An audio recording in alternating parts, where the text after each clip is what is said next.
Lord of the Mysteries. Chapter 502. The Scene in Azik's Memories. Pa!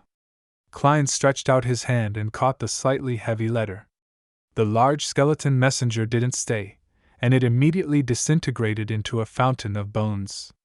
One bone after another fell to the deck and disappeared, as though it didn't want to stay a second longer.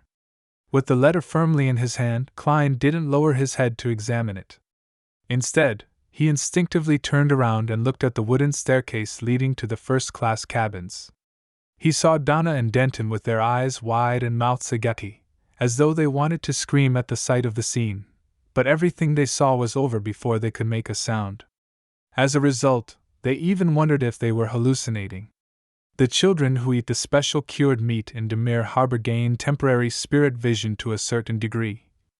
Klein's brows twitched slightly as he raised his left hand's index finger vertically and placed it against his mouth to silence the two young ones, just like he did while the Murloc hunt was happening. The already rather tall Donna immediately raised her hand and covered her mouth. She nodded in fear and excitement, indicating that she understood. When she looked diagonally down, she saw that her brother was still in a daze. She quickly grabbed his arm and pushed his hand against his mouth. Clevis and Cecile sensed that something was wrong with them.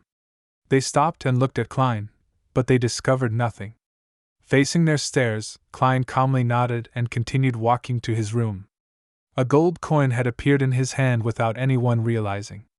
It was tossed up and it tumbled around as though it possessed life. Ding! The gold coin landed with a number facing up, indicating a negative result. This meant that the tiny episode wouldn't be detrimental to Klein. Seriously, the current messenger isn't polite at all. It's not like the previous one who would tap my shoulder or nudge my body to give an advance warning, or just convert my surroundings into a spiritual world to prevent ordinary people from seeing him. Klein lampooned as he took out his key and opened the door. He sat down on the edge of the low bed, lit a candle with only half its length remaining, and opened Mr. Azik's response letter. As he pulled out the items inside, the first one that caught his eye was the Black Emperor card. Looking at that face which pissed him off, Klein let out a breath of relief and eased his worries. He wasn't afraid that Mr. Azik wouldn't return it to him, as he had that minimum level of trust. After all, the potion formula and corresponding rituals could be copied, and only the convergence properties of high-level materials couldn't be imitated. And since this was clearly not Azik's pathway, nor was it one of the switchable paths available to him, so a powerhouse like him had no need for it. Klein was worried that the messenger would be robbed, losing the card of blasphemy which would help him tremendously while in his spirit-body state. This wasn't impossible. The number of strange creatures in the spirit world was hard to count, so it isn't hard to end up having a few who were good at locating messengers and robbing them. The Black Emperor card was returned along with the copper whistle from the numinous episcopate. After temporarily putting away these two items, Klein unfolded the important letter and read Azik's reply. That card that depicts the Black Emperor reminds me of certain scenes. The tall as a mountain Blood Emperor who wore a red cape with his eyes being abnormally crazy, containing almost zero reasoning. He was on the brink of losing control. There was the true Black Emperor who had revived. He sat on a gigantic throne, overlooking the land. When I looked up at them, I lost consciousness when the Blood Emperor looked at me. I should have, in some form, participated in the War of the Four Emperors, but the exact details still require me to recall them. Perhaps it was because of an injury from back then that caused me to lose my memories again and again as I repeatedly died and reawakened. The legend of Death's treasure trove in the Berserk Sea doesn't ring any bells. Perhaps I'll be able to sense something and be naturally attracted to it when I travel to the southern continent by boat and pass through that sea. The experiences of the owner of that copper whistle resemble that of an Undying's ritual, but there are also clear differences. I can sense evil auras and the premonition of danger. I believe the owner of the copper whistle is in a strange and terrifying state.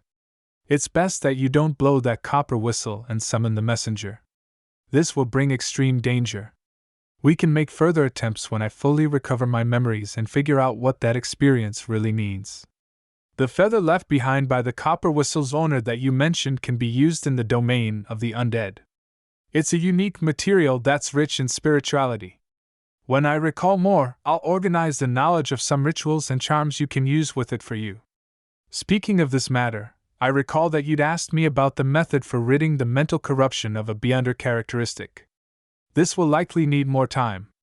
At the very least, I'm still a blank slate in this aspect. Also, I vaguely remember that in the southern continent, there are strange creatures called feathermen. It's best to seal that card, otherwise it might attract powerful enemies and many disasters. I can give you some techniques. This isn't too difficult. First, an improved Wall of Spirituality. As expected, the card of blasphemy has a convergence effect upon activation. It's a good thing that I've left it above the gray fog in the past. According to Mr. Azik's descriptions, he shouldn't be an amnesiac death. Otherwise, he wouldn't have looked up to the Blood Emperor and the Black Emperor. It's likely that he's a son of death, participating in the War of the Four Emperors by accompanying that deity. Unfortunately, he suffered from severe injuries. As he thought, Klein produced a flame and burned the letter. Then, he tried the sealing technique and practiced what Azik had taught him in the letter. After doing all of this, he held a ritual and brought the Black Emperor card and the Numinous Episcopate's copper whistle into the mysterious space above the gray fog, eliminating all possibilities of any accidents. There was no doubt that Klein had no wish to suddenly meet the King of the Five Seas, Nast, at sea. Early in the morning, the sun rose above the horizon and dyed it golden.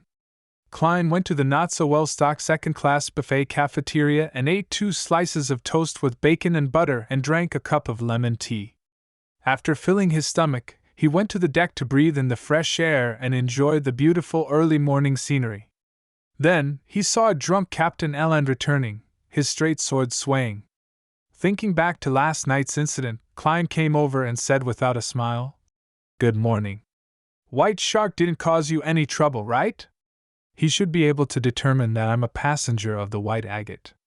Dressed in a dark red coat, Eland took off his ship-shaped hat and laughed. "This is his own problem. Actually, he wanted you to pay half the repair fees for the bar counter, but that isn't much. It's just a few soldi. I happened to win £6 last night, and gave him some extra tips, and that was the end of it. Captain, are you afraid that a crazy adventurer like me will blow the whole thing up just for the sake of face, so you ended up choosing to bear the compensation?" Klein was silent for a few seconds. "I understand." Then, he turned and walked back to the bow, leaving 2 soft words. "Thank you." When Klein returned to his original position, he felt the sea breeze blowing against his face.